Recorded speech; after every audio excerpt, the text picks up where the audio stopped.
Les partis, c'est toute une institution politique, c'est toute une machine politique. Si l'administration nationale a décidé de signer une lettre informant l'opinion publique et demandant au gouvernement de nous informer là où se trouverait notre président, c'est parce que nous avons essayé toute la machine pour le retrouver et qu'on n'a pas su le retrouver. Donc on ne pouvait pas signer pour faire plaisir de signer ou pour la comédie. Nous sommes en train de faire la politique. Et si notre président national est introuvable, on doit le signaler. Et ce n'est pas n'importe lequel. Vous dites il fit Premier ministre. Et l'un, ou si pas le premier, meilleur Premier ministre que notre pays a connu.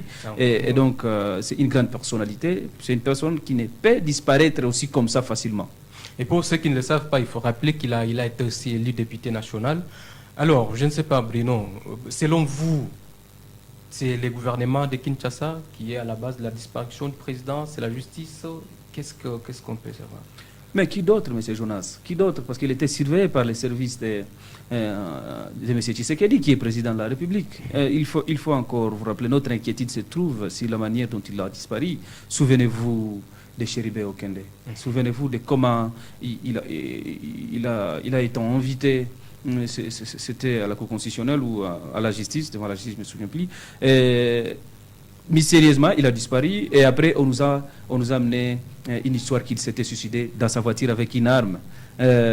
C'est qu'il faut savoir que nous sommes en train de vivre les pires moments de notre pays, la pire période politique de notre pays. Nous sommes devant un régime tyrannique. Et tout peut arriver à tout moment. Tout ce qu'il faut savoir est que le problème est déjà là. Nous sommes en train de les dénoncer. Notre président a choisi, différemment de plusieurs grands hommes politiques, a choisi d'affronter cette justice au lieu de fuir le pays. Et c'est que nous avons retrouvé comme résultat. Vous l'avez vu. Aujourd'hui, on ne sait pas les retrouver. Nous sommes en train de les décrier. On est en train de demander au président de la République et à toutes les institutions de justifier son absence dans le pays parce qu'il était là. Mais M. Bruno, il y a un certain membre, il y a 5 jours, un membre du gouvernement a qualifié de plaisanterie tout ce que vous êtes en train de dire. Je ne sais pas comment vous pouvez réagir à ces propos lorsque vous cherchez votre président, lui, parce que vous êtes en train de plaisanter. Je sais pas. Comment vous interprétez cette parole? Ce qu'il faut savoir est que notre pays est en train d'être dirigé avec beaucoup de légèreté. Et la plupart des sorties médiatiques des membres du gouvernement ont été données avec beaucoup de légèreté et avec beaucoup de négligence. Ce qu'il a dit là, bon, ce n'est pas surprenant parce que c'est de leur habitude de diriger et de répondre comme ça avec légèreté sur toutes choses. Tout ce qu'il faut savoir est qu'ils doivent nous montrer là où se trouve notre président. Parce qu'il était dans le pays, vous le savez, vous étiez témoin. Quand il était condamné, il était à l'Assemblée nationale. Le lendemain, il était là. Vous avez vu qu'il a été condamné, est à présent dans notre pays, et qu'aujourd'hui, il n'est pas là. Les frontières, les aéroports, les maritimes, tous les transports est contrôlé par les services de l'État, le ministère des Transports. Il y a les services de la DGM, des renseignements. Donc, si notre président a quitté le pays, il devait nous en informer. Quel moyen a-t-il utilisé? Parce que nous, on ne sait pas là où il est. C'est tout ce qu'ils doivent savoir. Et aujourd'hui, vous pouvez les prendre comme léger, comme des plaisanteries qu'il l'a dit, mais ce qu'il faut savoir est que nous sommes en train de les dénoncer. Il devait nous répondre. Mais est-ce que vous avez été aussi au courant, c'est une parenthèse, vous avez été au courant que votre président serait envolé aux États-Unis discrètement? Je ne sais pas, il y a certaines rumeurs qui ont circulé faisant suite de sa présence aux États-Unis. Et juste quelques jours après c'est sa disparition mystérieuse. Alors, est-ce que vous n'avez pas été au courant qu'il était parti? Bon, ce qu'il faut se demander, est-ce que ne serait-il pas une imagination du pouvoir pour nous prendre notre président sans que nous puissions le savoir, hein? Parce que, voyez-vous, Matata, c'est une grande personnalité, ce n'est pas quelqu'un qui pouvait être, du lendemain au matin, être ramassé dans la rue, amené en prison et qu'on allait rester calme. Est-ce que ce n'est pas une imagination, ce n'est pas un plat bien établi de services pour nous dire non, Matata fuit le pays, alors qu'il serait en train d'être peut-être torturé quelque part dans les prisons secrètes de notre pays, parce qu'il y en a, les prisons secrètes, il y en a beaucoup dans notre pays. Et donc, tout ce qu'il faut savoir est que ce qui peut être dit, il faut savoir que nous, on a déjà dénoncé qu'on ne sait pas là où il se trouve, parce que on devait le savoir si il était parti de son propre grain du pays ou s'il avait quitté le pays. Donc, Les personnes habilitées à nous en informer, c'est l'État congolais, c'est les services, c'est ce régime, parce qu'ils contrôlent tout. Il ne peut pas sortir dans le pays comme un oiseau. Et s'il faut passer le pays, il faut passer par la frontière, il faut passer par les ports, c'est contrôlé, il faut passer par les aéroports, c'est contrôlé. Bon, par quelle magie se serait-il retrouvé aux États-Unis le lendemain de sa condamnation? Alors, je vais essayer un peu de rentrer en arrière. Depuis que Matata Amponio a été condamné, j'ai moi-même lu votre communiqué, d'ailleurs le communiqué des deux fédérations du Nord et Sud Kivu. Vous avez bien accusé les régimes en place. Félix Tshisekedi d'avoir commandité, d'avoir instrumentalisé la justice pour que Matata Amponio soit condamné. Comment vous le confirmez? Bon, à moins que vous nous dites que c'est par des coups de baguette magique de la Cour constitutionnelle. Comment vous allez vous justifier? La première fois qu'il a été invité et inquiété, c'est lorsqu'il a été invité à rejoindre l'Union sacrée qu'il a refusé. La deuxième fois, c'est lorsque le régime a essayé de l'intimider, de ne pas postuler à la présidence et par contre de soutenir la candidature de M. Tshisekedi. C'est la messe qui est dite. Il est condamné, c'est lorsqu'on veut l'obliger à rejoindre le dialogue national sous le format IDPS. Ce sont les trois grands moments de cette interpellation juridique aussi manipulée. Vous êtes sûr qu'il était obligé de rejoindre l'IDPS? On est sûr, on est en train de vous l'informer. Il a informé lui-même. Et il a dit que le procureur général lui avait demandé dans son bureau. Et si c'était faux, le procureur général allait réquiser ce qu'il avait dit. Et donc, c'était encore bien avant sa condamnation. Il avait dénoncé. Et nous l'avons dénoncé. Vous savez très bien, notre justice qui est en train de marcher selon la volonté du président. Beaucoup de gens ont déjà été dénoncés, accusés de détournement et de beaucoup de choses, mais n'ont jamais été interpellés parce qu'ils ont été béatifiés pour leur appartenance dans l'Union sacrée ou l'IDPS. C'est la première fois qu'un grand homme politique est condamné comme ça, légèrement, et aussi avec des services loyaux qu'il a rendus dans notre pays. Bon, voyez-vous, est-ce que la justice devrait fonctionner seulement pour l'opposition, pour les membres de l'opposition? Et il n'est pas le seul, monsieur le journaliste. Il n'est pas le seul. Vous avez vu Moïse Katumbi qui a été pourchassé partout juste parce qu'il voulait construire un aérodrome pour que les malades soient évacués. Vous l'avez vu. Et Kabila qui a été obligé, alors qu'ancien président de la République, il a été obligé de fuir le pays. Franck Diongo, Seth Kikoudi malmené, Kabound qui venait sortir de la prison, qui a failli d'ailleurs mourir là-dedans. Tout ce qu'il faut savoir est que nous sommes en train de marcher, de fonctionner sous une dictature qui ne dit pas son nom. Mais que dire? Est-ce qu'on peut dire que Matata est aujourd'hui en prison secrète ou il a disparu totalement? Mais ça, c'est quelle question sur les journalistes? Nous, on a dénoncé sa disparition. On ne sait tout simplement pas là où il se trouve. Si vous avez des informations quant à ça, informez-nous, parce qu'on est en train de les chercher. Oui. Alors, qu'est-ce que l'opinion nationale, locale, internationale doit retenir par rapport à ce qui est en train de se passer en République démocratique du Congo, surtout sur le plan justice, qui aujourd'hui semble être en tout cas corrompu, si on peut utiliser les termes?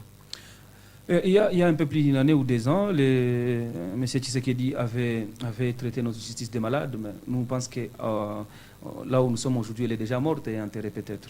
Ce qu'il faut savoir est que de la même manière que la justice relève les nations, c'est de la même manière que l'injustice rabaisse les nations. Notre nation aujourd'hui est rabaissée par cette justice qui est déjà morte. Ce qu'il faut savoir est que rien ne peut marcher s'il y a une injustice, s'il y a une inégalité sociale, si le pays est dirigé selon la volonté de certaines personnes.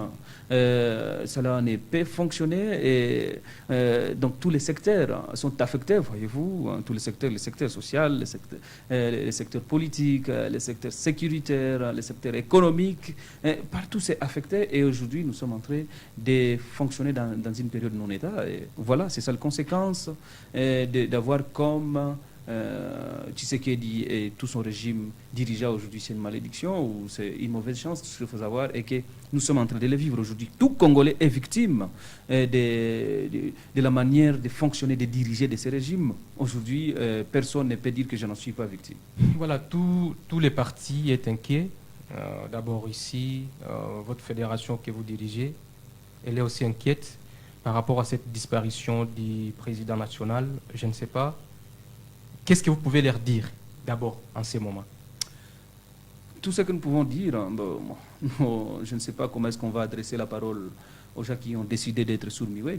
Ils ont décidé de ne plus écouter, mais tout ce qu'il faut savoir, nous voulons envoyer un message d'espoir à la population congolaise et d'interpellation. Il faut que la population congolaise se batte. Désormais, les gens ne doivent pas s'asseoir et commencer à décider sur leur sort et qu'ils applaudissent, qu'ils plairent. Donc, nous n'avons que deux camps dans notre population. La forme des gens qui ne savent qu'applaudir, donc des fanatiques, et des gens qui ne sont que victimes éternelles et qui sont en train de rester de pleurnicher. Les peuples ne se libèrent pas comme ça.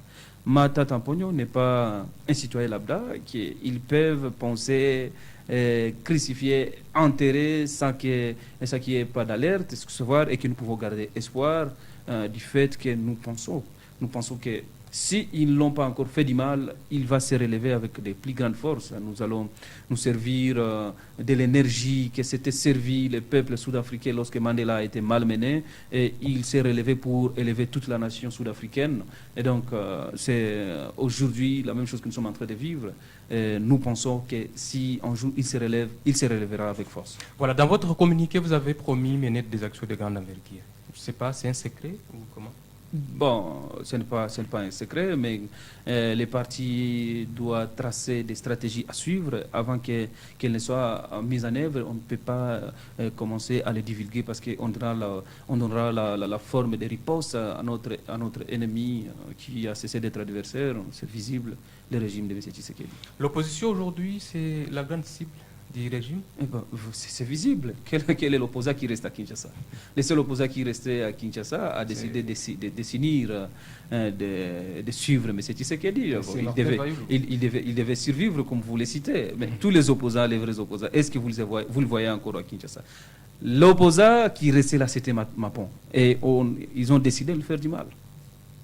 Et ça a servi, et je pense qu'ils ont voulu servir de leçons à tous les autres opposants qui n'ont pas soit fui le pays, soit se rallier. Donc vous n'avez que deux choix, c'est fuir ou se rallier. Voilà. Et ils ont servi de leçons, mais nous on ne va pas baisser les bras. On sait que notre président va se relever, et se réveiller un jour, c'est avec force. Et pour finir, Bruno, vous avez un message particulier à passer à tous les camarades, tous les membres de votre parti, LGD, au Nord Kivu, tout comme en République démocratique du Congo?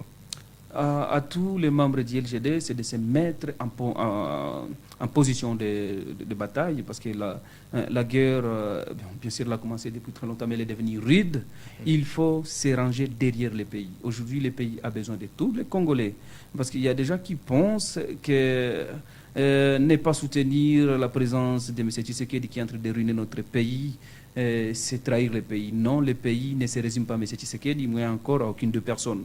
Le pays est très grand que toutes ces personnes réunies. Les Congolais sont plus nombreux, plus importants que M. Tshisekedi et toute sa bande. Tout ce qu'il faut savoir est que la révolution nous appelle. Il faut se révolter.